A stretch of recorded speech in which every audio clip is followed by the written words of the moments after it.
ఎప్పుడన్నా వచ్చినా అన్న జాతరకు?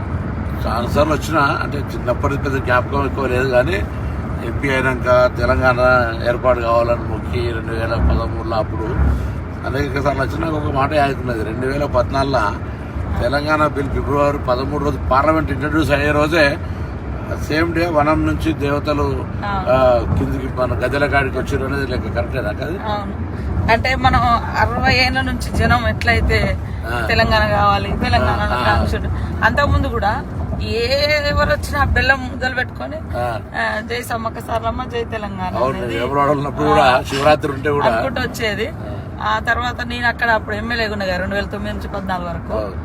ఆ రోజు మేము ఆడ మీడియా పాయింట్ ఉంటుంది, నాకమంచి అంటారు. నాకమంచి అంటే అది సెక్యూరిటీ. ఒకప్పుడు యుద్ధం అప్పుడు సమ్మక్క సారలమ్మ కాకతీయులకు వ్యతిరేకంగా పోరాటం చేసేటప్పుడు వాళ్ళ సైన్యాలు ఎక్కడి నుంచి వస్తున్నాయని వీళ్ళు ఒక మంచలాగా హైట్ వేసుకుని, అది ఇప్పుడు మనము ఒక పోలీస్ చెక్ పోస్ట్ లాగా ఇప్పుడు లాస్ట్ కు మీడియా పాయింట్ అయిపోయింది అంతే. ఆడ ఉండగానే సాయంత్రం ఒక రిపోర్టర్ వచ్చి, మేడం ఈ రోజు పార్లమెంట్ లోకి బిల్ వచ్చింది, తెలంగాణ బిల్ వచ్చింది కానీ గొడవలు అయినాయి. ఎందుకంటే మేము ఆ జాతరలో ఉన్నాం కదా. నా పెప్పర్ స్ప్రే అదే రోజు స్పీకర్ అడ్డం నిలుస్తున్నాం మేము, బిల్లు పెడుతున్నంటే మొత్తం రాజగోపాల్ ముందు నుంచే బిల్లు పెట్టనీయం అంటుండే. ఎట్లా పెట్టనీయరు ఏందనే దాని మీద మేము మొత్తం ఎంపీలు అందరూ స్పీకర్ కు హోమ్ మినిస్టర్ అడ్డం నీళ్ళు ఉంటాం కదా, పెప్పర్ స్ప్రే కొట్టిన. అందుకే ఆ రోజే అమ్మవారు వచ్చి మాకు, ఎందుకంటే తల్లి అమ్మవారిని విశ్వాసం బాగా నుంచి కూడా అమ్మవార్లను మొక్కుడు. మనం జనరల్ గ్రామ దేవతలు వీకర్ సెక్షన్ కాబట్టి బాగా ఎక్కువ విశ్వాసం కదా. సో అదే రోజు నాకు తెలుసు పెప్పర్ స్ప్రే కొట్టడం మనం బచాయించడం అనుకుంటున్నాం. మేమంతా బచాయించడం బిల్ ఇంట్రడ్యూస్ అయింది ఆ రోజు, అది చరిత్ర. అమ్మలు కూడా మాకు కూడా చాలా అంటే ఆ బిడ్డలుగా తర్వాత ఆ ప్రాంతం గారే మన దేవుడి మొక్కు చాలా మంది మొక్కుకున్నారు. ఆ మొక్కును ఈ దేవతలు జనంలోకి వస్తూ వస్తూ అజ్ఞాతంలో ఉన్న 60 ఏళ్ళ బిల్లును పార్లమెంట్ లో ప్రపంచం ముందు పెట్టారు. అక్కడున్న తల్లి సోనియమ్మ కూడా వాళ్ళిద్దరు కూడా ఉండే, సరే సుష్మా స్వరాజ్ కూడా చేసింది. వాళ్ళిద్దరు మన మీరా కుమార్ గారు, సోనియమ్మ, సుష్మా స్వరాజ్. అట్లా చాలా చాలా అంటే మహిమలు ఉన్నది అనడానికి అదొక నమ్మకం. చాలా మంది ఇంతమంది ఆఫీసర్లు అక్కడ పనిచేస్తారు కదా, ఎవ్వరికేం కదా, అందరు మంచిగా అంటే సంతోషంగా మళ్ళీ అందరు ప్రమోషన్లతోటి ఆనవాయితీగానే వస్తున్నది. ఇన్ని లక్షల మంది ఒక దగ్గర వచ్చి ఉండడం, ఆ 3 రోజులల్లా ఇంత బ్రహ్మాండంగా ఉండడం నిజంగా ఒక ఎన్ని లక్షల మంది వచ్చి ఇంత జరిగినా ఎటువంటి ఇబ్బంది లేకుండా, పెద్ద అంటే తప్పు జరిగిందనో లేదా అటువంటి ఏం లేకుండా పోతుంటది కదా. చాలా చాలా అమ్మవారి దయ తప్ప అది ఎవరో మనందరం గొప్ప ఏర్పాట్లు ఇవన్నీ వేస్ట్ ఇవన్నీ అంతా. అందుకే ఇప్పుడు ఇలా కొత్తగా మేము మన ప్రభుత్వం రేవంత్ రెడ్డి గారు ముఖ్యమంత్రి అయినాక మనం అందరం కూడా మన 6 గ్యారంటీలలో మహిళలకు బస్ ఫ్రీ ఇచ్చినాక నేను కొంచెం భయపడ్డా. ఇంతమంది ఇప్పుడు రోజు 30 ఎంత జరిగింది అనుకుంటారు, 14 కోట్లు దాటిపోయింది. అలా రోజు సంఖ్య మహిళలు పెరుగుతా ఉంది. అయితే ఈ సమ్మక్క సారక్క చేస్తే బస్సులు మేనేజ్మెంట్ అయిద్దా కాదని భయపడి మీటింగ్ రోజు కూడా ఏం చెప్పినా, చూడు దేవాలయం కార్యక్రమాలు నిర్వహించేది ఒకరైతే, వచ్చేపోయేటోళ్ళకి జనానికి సంబంధించి ఒకరైతే, బస్సుల నిర్వాహకులు ఒక స్పెషల్ ఆఫీసర్లు పెట్టి క్రౌడ్ మేనేజ్మెంట్ చేయకపోతే ఇబ్బంది అవుతుంది. ఒక బస్సు ఎక్కడైనా ఇబ్బంది టైర్ వాళ్ళకి, ఇప్పుడు అదంతా నేచర్ గా టైర్ కి ఏమైనా అయింది అనుకో, బస్ అయిపోయింది మొత్తం ఎంత కిలోమీటర్ ట్రాఫిక్ అవుతుంది. అందుకే మధ్య మధ్యలో ట్రైన్లు పెట్టడము ఇటువంటి వ్యవహారం చేయకపోతే నడుతుందని మనం ఎలా జరుగుతుంది.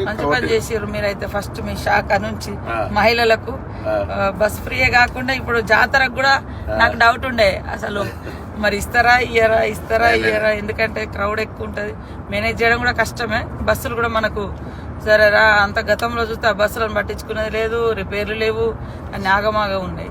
ఆర్టీసీ కొద్దిగా సరే పేమెంట్ అదేంటి ఫైనాన్స్ మినిస్టర్ డిప్యూటీ సీఎం గారు కానీ లేకపోతే ఆర్థిక శాఖ వాళ్ళంతా ఎప్పుడప్పుడు చేస్తారు. ఎందుకంటే మహిళలంతా హ్యాపీగా ఉన్నారు, వాళ్ళకి ఎక్కడికైనా ఫ్రీ అవుతుంది. ఇంకోటి ఏంటంటే ఈవెన్ ఎక్కడికన్నా ఊరు నుంచి పక్కకు పోయి డిమార్ట్ లో షాపింగ్ లో మాల్ కొనుకొచ్చుకుంటున్నారు. రెండోది దేవాలయాలకు విపరీతమైన రష్ పెరిగింది. బంధువులు తల్లి గారిని చూడడానికైనా, బిడ్డ దగ్గరికైనా, హాస్టల్ దగ్గర పిల్లలకి అసలు మామూలుగా ఫ్రీక్వెన్సీ పెరగలేదు. వాళ్ళందరూ కూడా హ్యాపీ. నిజంగా మనం ఏదైతే మాట ఇచ్చినామో, నేనైతే ఎన్నికలప్పుడు చెప్పిన నా తెలంగాణ అక్క చెల్లెలకు, అత్తగారింటికైనా అవ్వగారింటికైనా 1000 ఎకరాలు భోజనం పెట్టినా పోతా అంటే బస్ ఫ్రీ అన్న చూడు, దాంతో చాలా పెద్ద ఒక జరిగింది. మనం మళ్ళా గ్యాస్ కూడా అనేది మహిళలకు సంబంధించి చాలా పెద్ద ఆర్థిక భారం నుంచి బాగా కరెంటు బిల్లు కూడా వాళ్ళే కడతారు. కరెంటు బిల్లు 3,000 అంటే అసలు మహిళలు అయితే అసలు ఇక వాళ్ళు మనల్ని కాంగ్రెస్ మనం ఇలా అదృష్టం మన అందరం ప్రభుత్వంలో ఉన్నాం. ఒక మహిళ చెప్తున్నారు, ఉమెన్ గ్రూప్ స్వయం సహాయక సంఘాలలో మన ఇంద్రవెల్లిలో మీటింగ్ పెట్టినాం కదా, వాళ్ళకి నెలకు 4,000 నుంచి 5,000 మిగులుతున్నాయట. అంత ముందు భారం ఉండేది. ఎందుకు అంటే మేము బస్ ఫ్రీ ఎక్కుతాను, వేరేకి వెళ్ళిపోతే బస్ ఖర్చు వచ్చేది.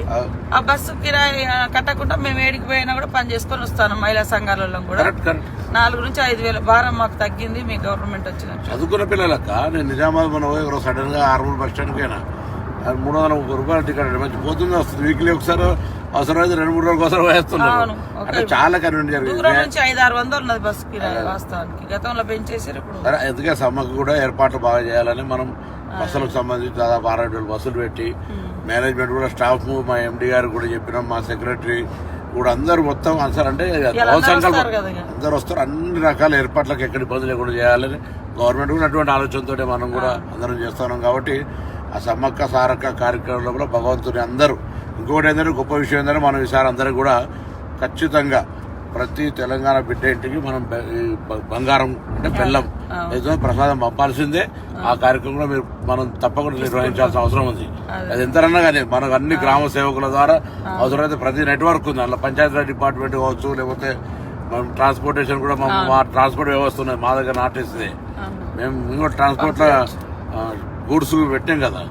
సో మనం అందరం పంపుదాం తప్పకుండా. మనం భగవంతుడు మన గ్రామీణ దేవతలు కాబట్టి ప్రకృతి మించింది అంటే ఊరూరులో ఉండే దేవతల నమ్మకాలను, ఆ నమ్మకాలు ప్రజలకు ఇంకా బలంగా ఉన్నాయి. అంటే వాళ్ళ ఆదివాసీ బిడ్డలు, ఆదివాసీ సమాజం అప్పుడు ఇబ్బంది పడ్డది. అప్పుడు వాళ్ళకు అప్పుడున్న రాజులకు వ్యతిరేకంగా పోరాటం జరిగింది. కానీ తల్లి బిడ్డలు అవును, తల్లి బిడ్డలు జనరల్ సమ్మక్క సారక్క అంటే సినిమా అట్లా సినిమా కానీ లేదా బయట కూడా ప్రొజెక్షన్ తప్ప అసలు సమ్మక్క సారక్కని అక్కయ్యాలనుకో. సమ్మక్క సారక్కని తల్లి బిడ్డలు జరిగిన పోరాటంలో జరిగిన వ్యవస్థ అసలు ఏం చెప్పు అంటే అప్పుడు 13వ శతాబ్దంలో కాకతీయులు పరిపాలించారు మన ఏరియా. అటు కూడా మన గోదావరి ప్రాంతం అంతా కూడా వాళ్ళ కంట్రోల్లో ఉండే. అంటే కప్పం కట్టం అనేది అంట, పన్నులు వేస్తే అప్పుడు 7 సంవత్సరాలు కరువు. ఈ కరువులో మేము కప్పం కట్టలేము, మేము తినడానికి దొరుకుతలేదని మన సామంతరాజు మేడరాజు ఉండే అన్నట్టు, మన ట్రైబల్ గిరిజనుడు రాజు కింద సామంతరాజు. సామంతరాజులు జమీందారులు జాగీర్దారులు 1947 స్వతంత్రం రాకముందు అంతా కూడా వాళ్ళది ఉండే రాజ్యం. మళ్ళీ ఎట్లయితే స్వతంత్రం వచ్చి మనం భారతదేశంలో వెళ్ళేమో వాళ్ళంతా కాంగ్రెస్ నాయకులు, ఎమ్మెల్యేలు, ఎంపీలు అయిపోయి మళ్ళీ ఇప్పటికీ అలాగే అవుతారు. దాని తర్వాత తెలంగాణ ఉద్యమం వచ్చింది. మళ్ళీ ఆనాడేమో మనం ముక్తి కోసం విముక్తి కోసం అన్నాం. ఇలా నీళ్లు నిధుల కోసం ఆనాడేదో జరిగింది, మళ్ళీ ఇదే జరిగింది. ఆయన ఇబ్బంది పెడితే మేము కట్టలేమంటే కాకతీయులు యుద్ధం ప్రకటించారు. వీళ్ళ దగ్గరేమో మంచి ఆధునికమైనటువంటి ఆయుధాలు, ఆధునిక ఆయుధాలు. మన దగ్గరేమో బల్లలు, బర్షలు, బాణాలు. అట్లా కూడా పాపం యుద్ధం చేసిర్రు. మంచిగా కాడికి వచ్చినాక వెనక నుంచి కాకతీయ సైనికుడు వెనక నుంచి సమ్మక్కను బర్షతో పొడిచి ఆమె గుట్టలకు వెళ్ళి ఆ చిలుకల గుట్టలో అదృశ్యం అయిపోయింది. ఇక కనపడకుండా ఆమె వాడిన వస్తువులు దొరికినాయి. అట్లా ఆమె దొరకలేదు, అట్లా దేవతగా మారి ఇప్పుడు ప్రతి 2 సంవత్సరాలకు ఒకసారి గుట్ట మీద నుంచి కుంకుమబర్ణి రూపంలో ఆమె వస్తువులు తీసుకొచ్చి ప్రతిష్ఠింపజేస్తారు. ఆ 4 రోజులు, ఆ 3 రోజులు గద్దెల మీద ఉంటుంది.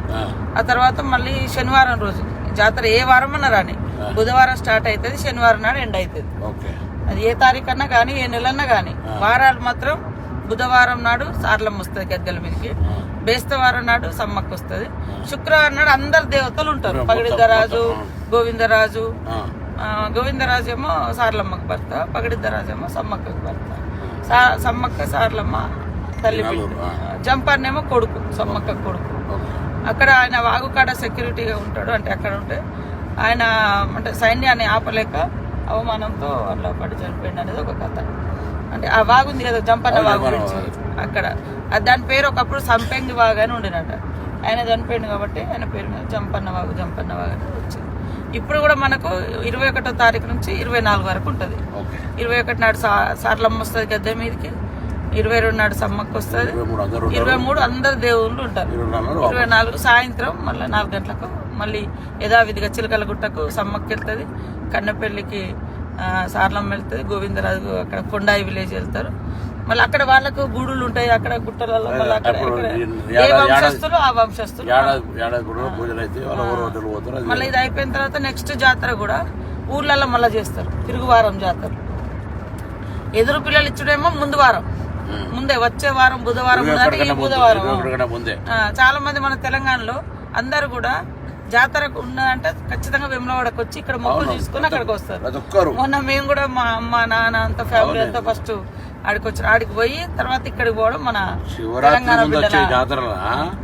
అసలు వేములవాడ మామూలు ఇవాళ సోమవారం కదా, లక్షల మంది ఉంటారు. అవును, కానీ మారాలి, అది ఇంకా మార్చాలి. మార్చాలంటే ముఖ్యమంత్రి 100 కోట్లు ఇస్తారు, ఇవ్వలేదు. అక్కడ ప్రస్తుత శివాలయాలు నిర్లక్ష్యం ఉంటే సరే మేము ఇప్పుడు దాన్ని నేను మిత్రుడు శాసనసభ్యుడు రాజును కలిసి చేయాలనే ప్లానింగ్ చేస్తున్నాం. దానికి డెవలప్మెంట్ మొన్న అందుకే వీటిడే డెవలప్మెంట్ కూడా ముఖ్యమంత్రి గారి దగ్గర పెట్టాం. దీనికి లింక్స్ ఇప్పుడు నిన్న కూడా మనం బడ్జెట్ చదివినప్పుడు మనకు పెద్ద దేవాలయం నేను అలా కాకుండా పెట్టాలి, అది ఇవన్నీ చేస్తాము. ఏదైనా మొత్తానికి అయితే అక్క సమ్మక్క సారక్క పోతున్నాం, మంచి అమ్మవారిని మొక్కి ఈ కార్యక్రమం ఎటువంటి విఘ్నాలు లేకుండా అందరు భక్తులు వచ్చి మంచిగా ప్రభుత్వం ఇస్తున్న ఉచిత బస్సు కావచ్చు, అక్కడ మనం ఇప్పటికీ ఏర్పాటు చేస్తున్న సౌకర్యాలు కావచ్చు, ఏదున్నా లోకల్గా మీరు నేను స్కూల్ ఓనర్ కూడా కోరుతా ఉన్నా, మీరు బస్సులో ఓనర్ పోతా అంటే ఇవ్వండి. మీరు అన్ని బస్సులనే రావాలి, అందరు ఇళ్ళనే కాదు, స్కూల్ బస్సులు ఫ్రీ ఇవ్వండి. ఎవరికి వాహనాలు ఉంటే వాళ్ళకు వాళ్ళ ఫ్యామిలీ పోయినాడు ఇంకోరైనా పోతా అంటే ఇవ్వండి. అందరూ మొత్తం ప్రజా రవాణా మీద ఆధారపడితే కూడా ఇబ్బంది అవుతుంది. 2 సంవత్సరాలకు ఒకసారి వస్తుంది కాబట్టి అందరూ కూడా అన్ని రకాలుగా ఎవరు ఇప్పుడు భక్తులకు దేవునికి ఎట్లా సాయం చేయాలనుకో అట్లా సాయం చేయాలి.